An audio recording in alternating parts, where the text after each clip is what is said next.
Good morning, everybody, and thank you for taking your seats so quickly. I've never seen such an enthusiastic and cooperative crowd as this one. My name is Kathy Draper, and it is my great pleasure as our board president, and really on behalf of our dedicated, phenomenal board and our wonderful staff, to welcome you today on behalf of the Westchester Children's Association to the 2014 Advocacy Breakfast and Kathryn Wasserman Davis Child Advocacy Lecture. I'd like to start by recognizing a few dignitaries who are in our audience today. One is the Deputy County Executive, Kevin Plunkett. Also, our District Attorney, Janet DeFiore. And the Supervising Judge of the Family Court, Judge Kathy Davidson. Thank you to all of you for making this a priority in your day. WCA celebrates its centennial this year, and this important milestone has inspired us to strengthen our efforts on behalf of children. I think we can all agree that one of the most important goals of any society is making sure that its children are doing well. WCA has worked for 100 years to find out what children need, make those needs known to the public and policymakers, and see that they are met. The fact that our work has been completely supported by donations from individuals with no government support is a powerful and positive statement about Westchester, and we're so glad that all of you are a part of that. We know that improving the lives of children and youth takes the efforts of many people. Today, we are in for a real treat as one of our nation's leading child advocates, Mrs. Marian Wright Edelman, speaks to us about the power of advocacy. I hope you will want to be part of those efforts. Before you leave this morning, we hope that you will take one simple action, and there are a few ways you can do that. First thing you could do, if you like to, is you could take a photo of today's event, post it on Facebook, or share it on Twitter.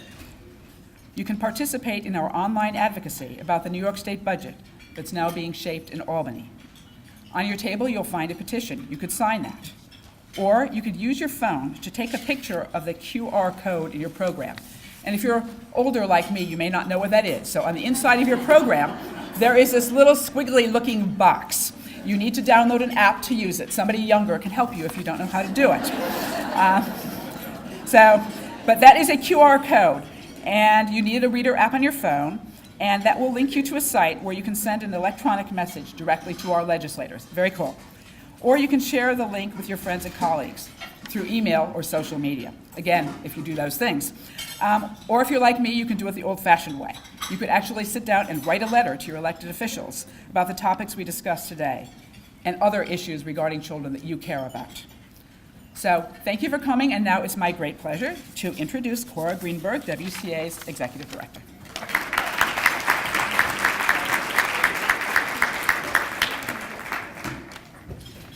Thank you, Kathy, and good morning, everyone. It's great to see such a, as Kathy said, enthusiastic crowd. I know we're all excited. So our goal at Westchester Children's Association is that every child should be healthy, safe, and prepared for life's challenges. And we don't mean just our own children, and we don't mean just some children. We mean every child.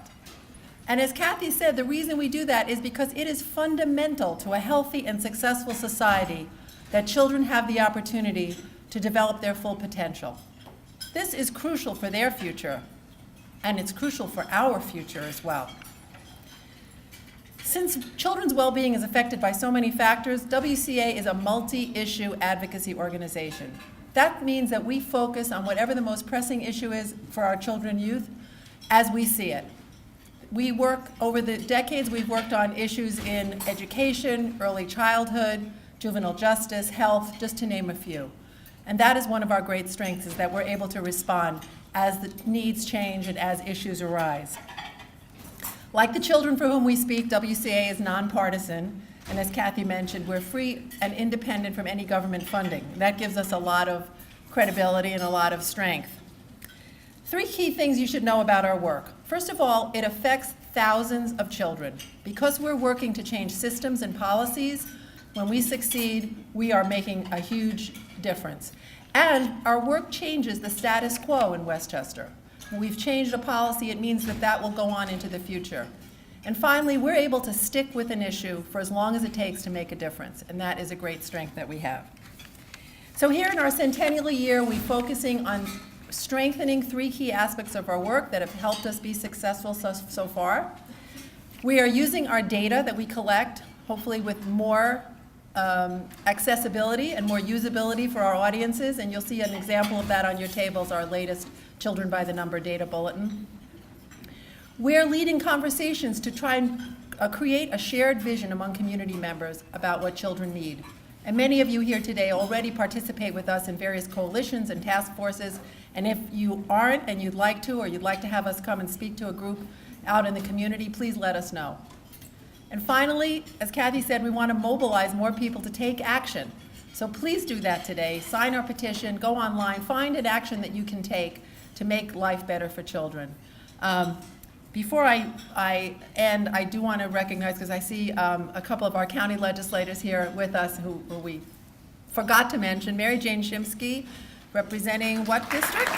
Well, I know it's Greenberg and over that way, and Alfreda Williams, who's also the chair of the Community Services Committee. Thank you all. If I've missed anybody else, I'm terribly sorry. We'll try and catch you later.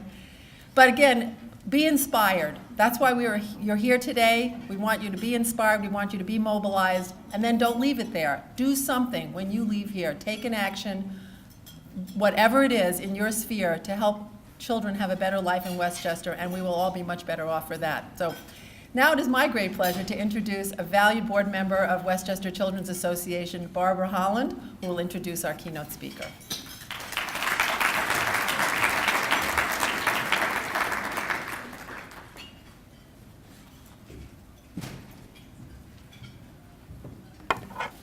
Good morning. Good morning. It is so wonderful to see so many supporters of WCA and fellow admirers of Marian, I can't believe I did that, Marian Wright Edelman. As you know, Marian is the president of the Children's Defense Fund. She is the Children's Defense Fund, which she founded in 1973.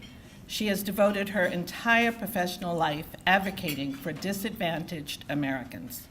Marian is a graduate of Spelman College and Yale Law School. In the mid-'60s, she became the first Black woman admitted to the Mississippi Bar and directed the NAACP Legal Defense and Educational Fund office in Jackson, Mississippi. You talk about tough jobs. In 1968, she moved to DC as counsel for the Poor People's Campaign that Dr. Martin Luther King began organizing before his death. I've often wondered what drove Marian to have such a big idea as CDF. The answer came in one of her many, many wonderful books, and if you haven't read them, I would suggest you do so. And this one was called The Measure of Our Success. CDF was conceived in the cauldron of Mississippi's summer project of 1964 and in the Head Start battles of 1965. Where both the great need for and limits of local action were apparent. As a private civil rights lawyer, she learned that she could only have limited impact on meeting the epidemic family and child needs in a poor state without coherent national policy and investment strategies. She also learned that critical civil and political rights would not mean much to hungry, homeless, illiterate, children and families if they lacked the means to exercise them. And so children became the passion of her personal and professional life. She says it is they who are God's presence, promise, and the hope for humankind. Under her leadership, CDF has become the nation's strongest voice for our children and families. It's leave no child behind, which we're all familiar with that phrase. Its mission is to ensure every child a healthy start, a head start, a fair start, a safe start, and helping with the help of caring families and communities.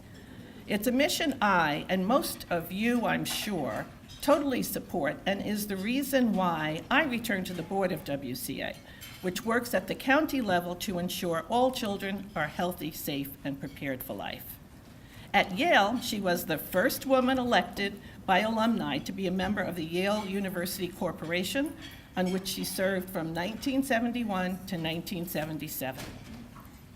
Marian served as chair of the Board of Trustees at Spelman College from 76 to 87. It was there that I had the great fortune to meet her when my husband, Bob, joined the board in 1979. There, I was able to see firsthand her passion and capacity to improve the lives of children. She even had firsts at Spelman. She was the first alumna and the first African American to serve as chair of the board. As you can imagine, Marian serves on many boards and has received over 100 honorary degrees and awards, including the Presidential Medal of Freedom and the Robert F. Kennedy Lifetime Achievement Award for her many writings. So that you can hear Marian instead of me, for a detailed list of her honors, and it's long, please Google her. So it is with tremendous pleasure and gratitude that I present this unparalleled advocate for children, Marian Wright Edelman.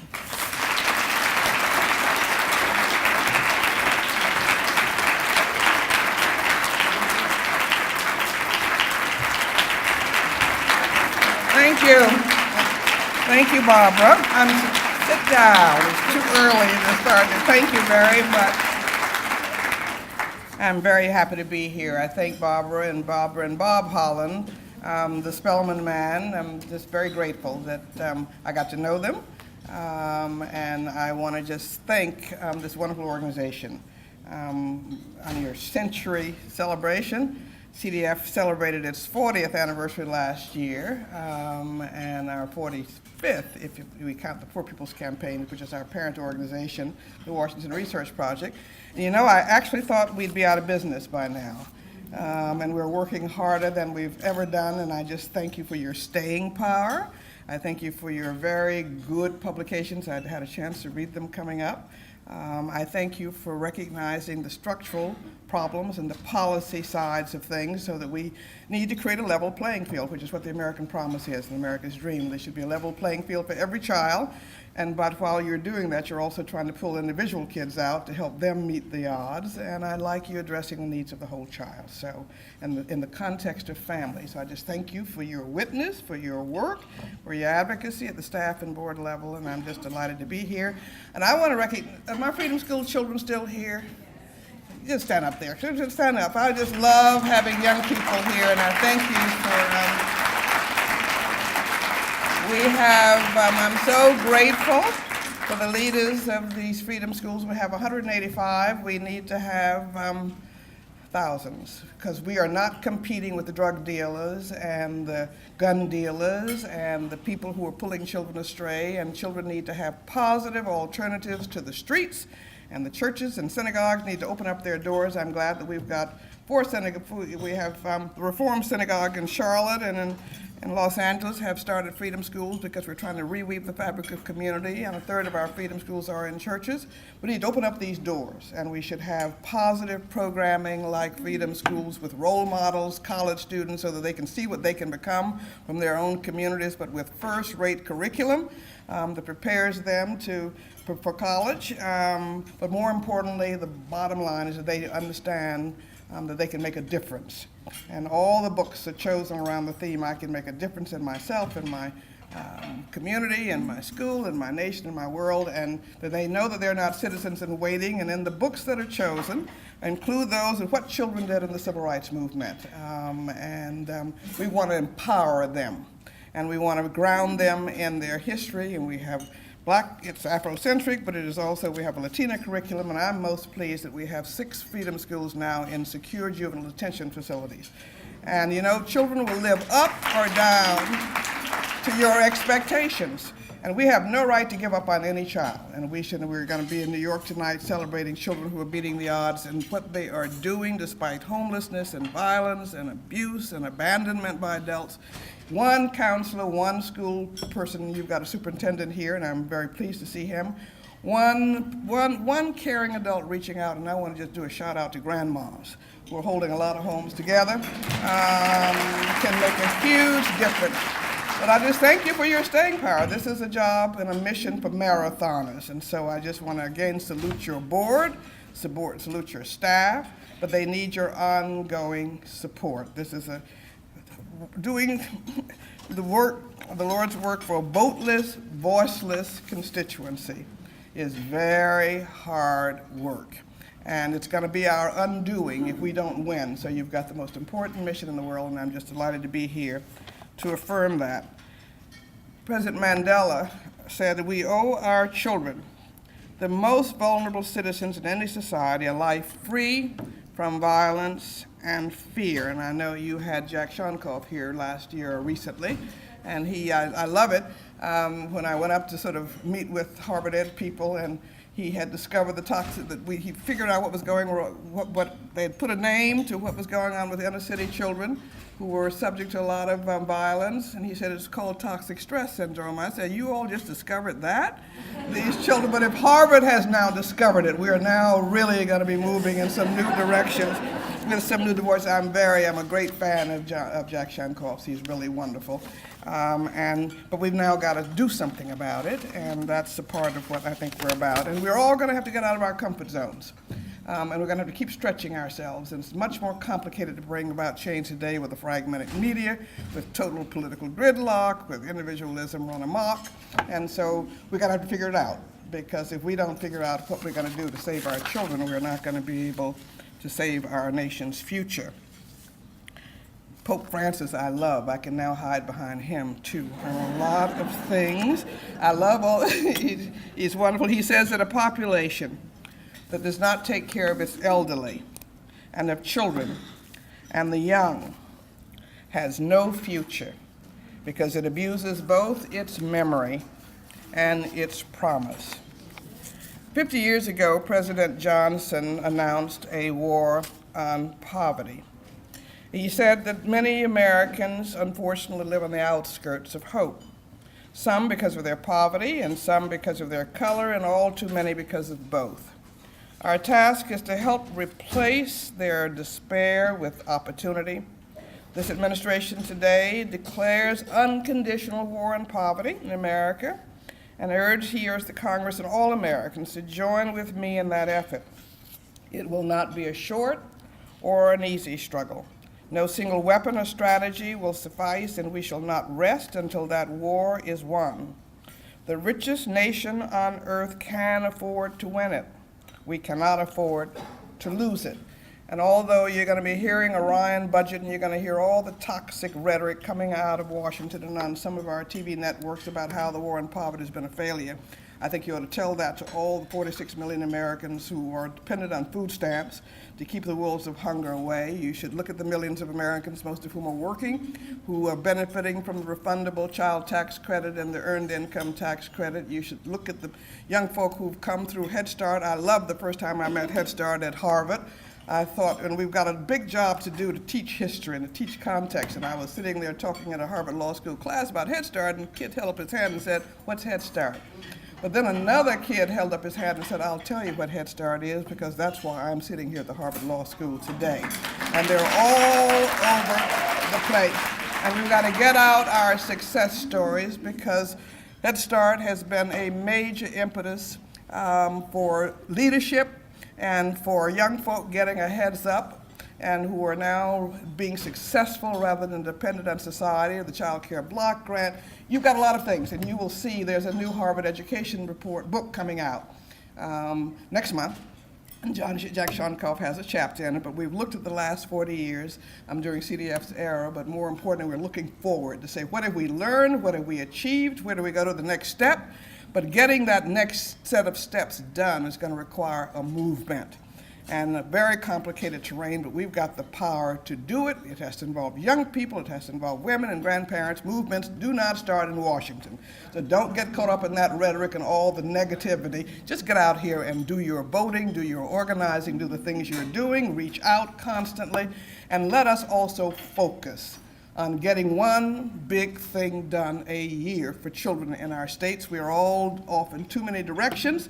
I look at the power in this room. I look at the power in all of our women's networks and in our black women's networks. We decided, and I hope we're going to decide this year, that we're going to get in New York State a high-quality pre-kindergarten system, kindergarten system, a continuum of care from 0 to 8, and that we're going to get in Washington a strong start bill that is being proposed, has been introduced to put $90 billion over the next 10 years into a 0 to 8 system from home visiting through early Head Start and Head Start and child care and universal PreK, quality, all of it quality before it all, after school care. But then I am really clear it's got to go through kindergarten because only 12 states have full day kindergarten. What are you going to do? Have all these universally kindergarten, pre-kindergarten fall off a cliff? Come on, let's just get them all ready for school. If we don't get our children ready for school, we are just fooling around, as you will hear from the statistics I'm about to share. But again, you've got an opportunity here in New York State to put into place, at least in New York City and in New York State, a PreK system, and I hope you will support the Raise the Age campaign. The first issue we started off in New York State when we began was with Justine Wise Polier, which some of you older people will know, a great family court judge, was our director of juvenile justice. And she was obsessed with children in adult jails and in adult criminal systems.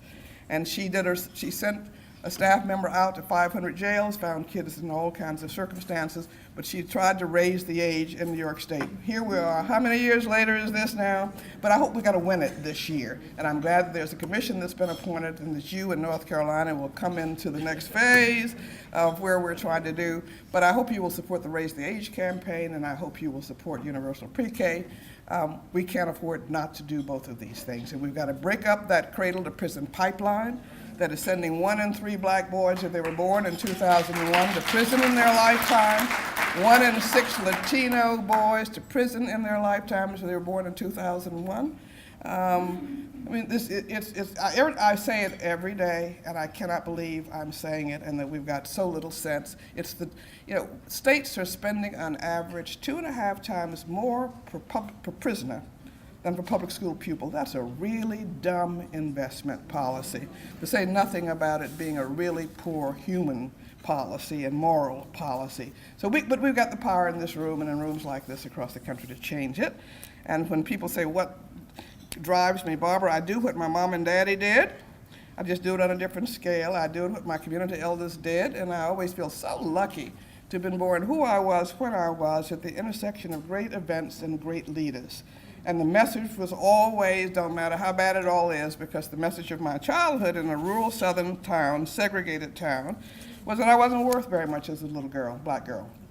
But I didn't believe it, because my parents said it wasn't so, my church said it wasn't so, my teachers, who were my brownish scout leaders, said it wasn't so, and that network and buffer of the community prepared us to challenge the things that were wrong. And there was never a time when I was 4 or 5 or 6 and I didn't hate not being able to go anywhere or not. And I can't stand today that any child can't go anywhere. Their talents will take them. And so when I went off to Spelman and compulsory chapel, Bob, which I hated, getting up at 8 in the morning and sing.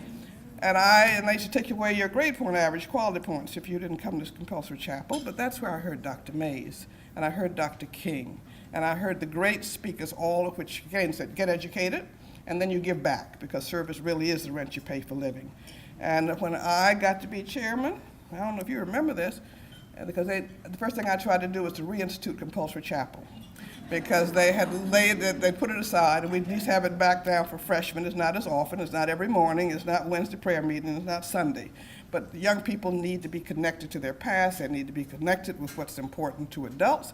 And I would just say, as the backdrop to my remaining remarks, is when I heard Dr. King for the first time in Spelman College's chapel in 1960, he said the following, that 2 things that I remember that keep me going straight when I want to not go, is that first, take the first step if you can't see the whole stairway, but take the first step in faith and let God do the rest.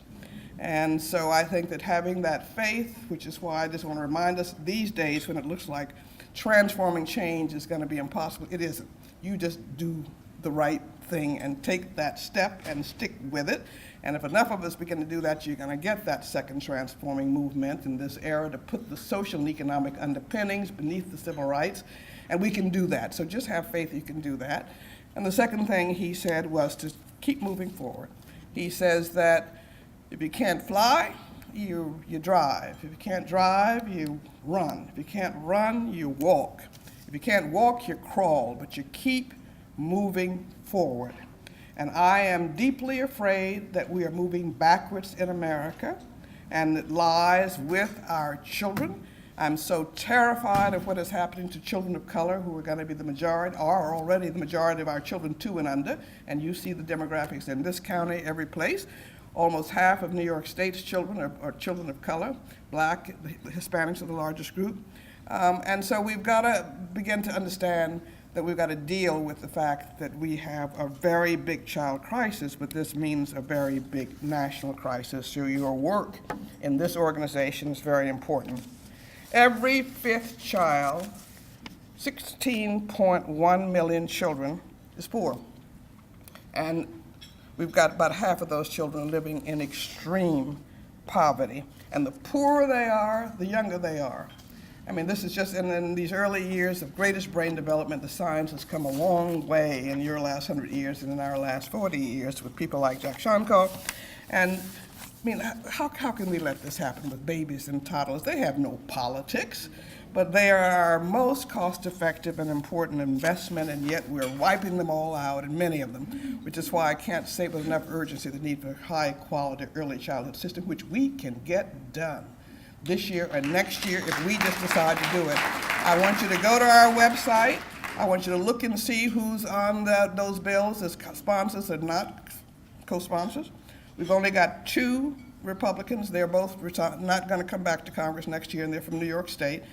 But if you worry them enough and see that every member's on there, I couldn't believe that a third of the Black Caucus wasn't on it. The third of the, you just can't assume anything. So they need to hear from you. Be a pest. And I'm going to end on that note in a few minutes. But you just got to get your voices heard. So go up and look at the Strong Start bill that the president's proposed and that has been put in by Senator Harkin and others. And let's just decide we're going to get it done. If we can't get it done this year, we'll get it done next year. Or we'll get it done before this president leaves office. But if we could do nothing more in the next 3 years and get a high-quality $90 billion assured, and the mandatory funding is built into it, assured funding to get every child ready for school, it will be a major, major step forward in tackling child poverty. So join our efforts on that and go brief and then start seeing everybody when they come back home. If they don't hear from you, it will not be viewed as a priority for them. So if you have that power to make that happen.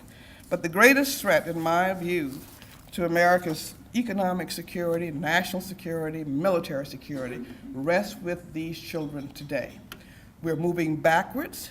A majority of all of our children in New York State and a majority of all of our children nationally cannot read or compute in 4th or 8th grade at grade level. And we know about school dropout rates, and we know about even those children who graduate from high school often don't do so on time. What is a child going to do if you can't read and compute? In this globalizing economy, we're sentencing them to economic and social death. 80% of our Black children cannot read or compute at grade level in 4th or 8th grade, and about 75% of our Latino children cannot read or compute. And these things tend to follow in the states too, and you have your own local data, and which is very good. What are they going to do?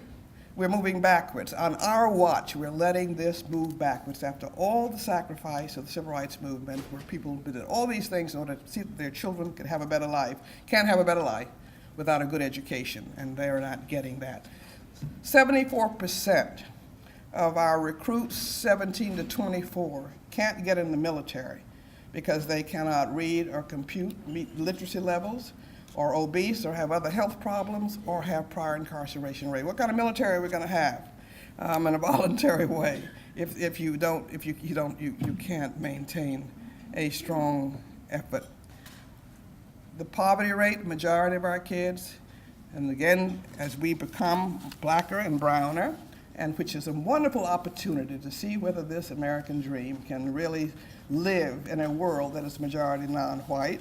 And these are the children who are going to be the least prepared, but we've got to sort of face up to the fact that we're moving backwards. We're moving backwards with the cradle-to-prison pipeline. We're moving backwards on poverty these days, even though we've been holding the lines and trying to do everything we can. but we cannot move backward. We see all the voter suppression. We see all the money in the political process. We've got to wake up, because there's some, and historians, I thought I was paranoid, think that we're in the beginning of the second post-Reconstruction era. Wake up.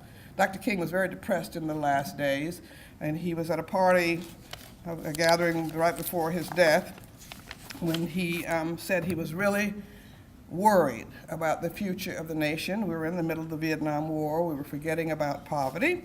And he said that he was worried that we were integrating into a burning house. He would do it all over again, but we were integrating into a burning house, that excessive militarism, excessive materialism, poverty, and racism seemed intractable, and people were shocked. And they asked, what should we do? And he said, we should sound the siren. We should all become firemen. So we all need to become fire people. Sound the alarm, but have a strategy and have our ability to get across our organizational silos and put our children first, because it is going to be the key to whether America's dream is going to continue to live. We need to be very focused on our priorities. If you did nothing more this year than made progress on raise the age, and in New York State really got a universal pre-K and kindergarten system so they don't fall off the cliff at 5, that's focus, and work together, get ourselves out of the way. It's not about you, it's not about our organizations, it's about building a movement to save our country's future. So I want to just end with two things. I had an old clipping sent to me by my sister a long time ago, said everything we need to learn in life we can learn from Noahs Ark. And the first lesson in Noahs Ark was don't miss the boat. And the figures in your county data on your figures on what's happening to children in this county, the poverty, the homeless, and from poverty comes homelessness and hunger, all the things. We're going to miss the boat. You can't have 1 in 5 of your children, 1 in 3 of your Black and Latino children, who are the majority of your population in 5 years, not have what they basically need to uphold the future of the country and have the skills to survive. So America's going to miss the boat. Our greatest threat does not come from any outside enemy. It comes from our failure to invest in healthy, educated children. And that's why your work is so important.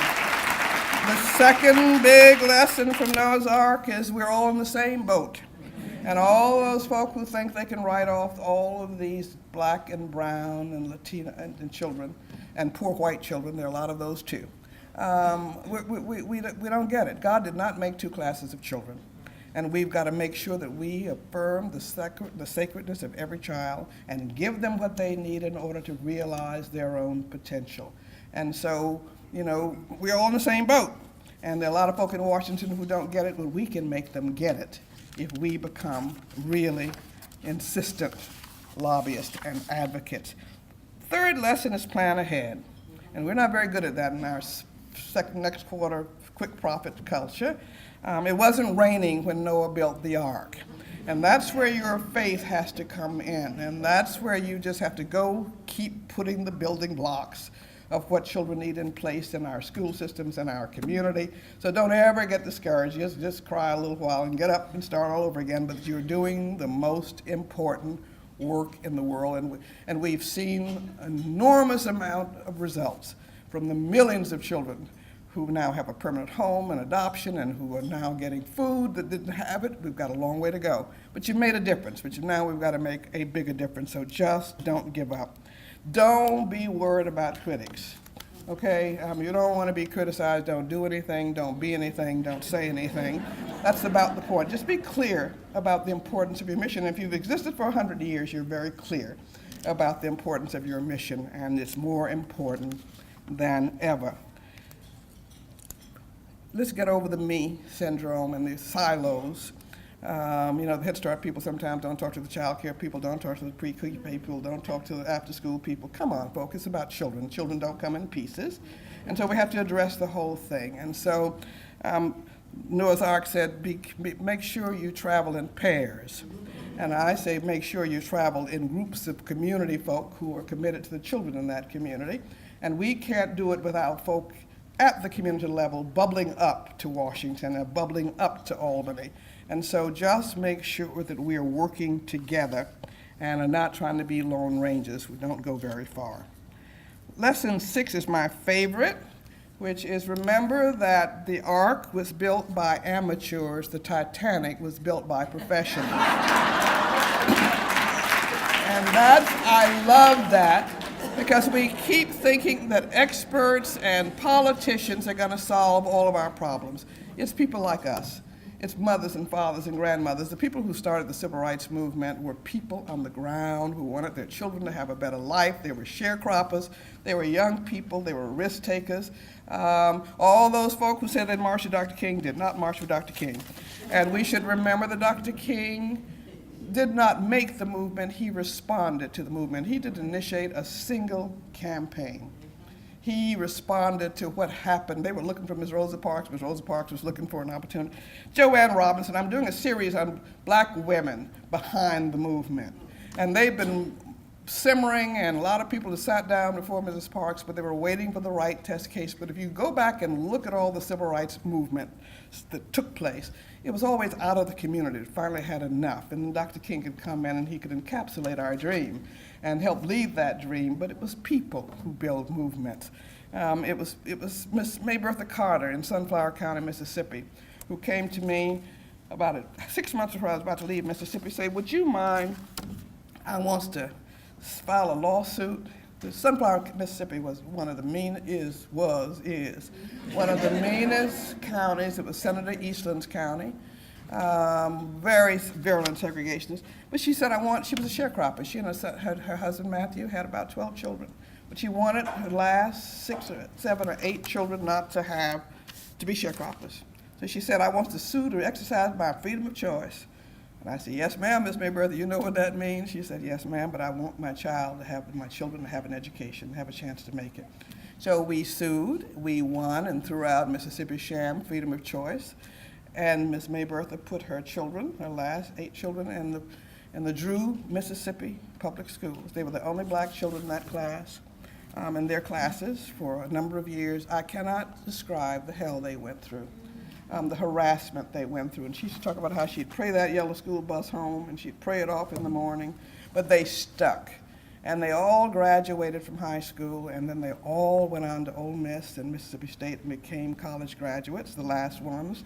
And they all became professionals. One's just moved back home, Gloria, after being the comptroller of the Kellogg Foundation. But 8 years ago, I got a call from a mutual friend who said that you got to help because Ms. Maybertha Carter's grandson is in Parchment Prison.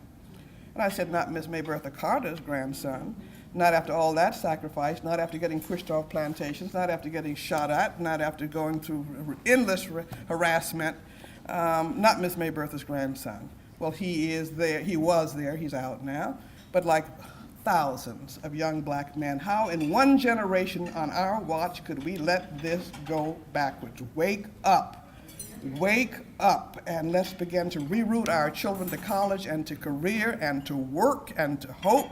They're crying out for us to do something.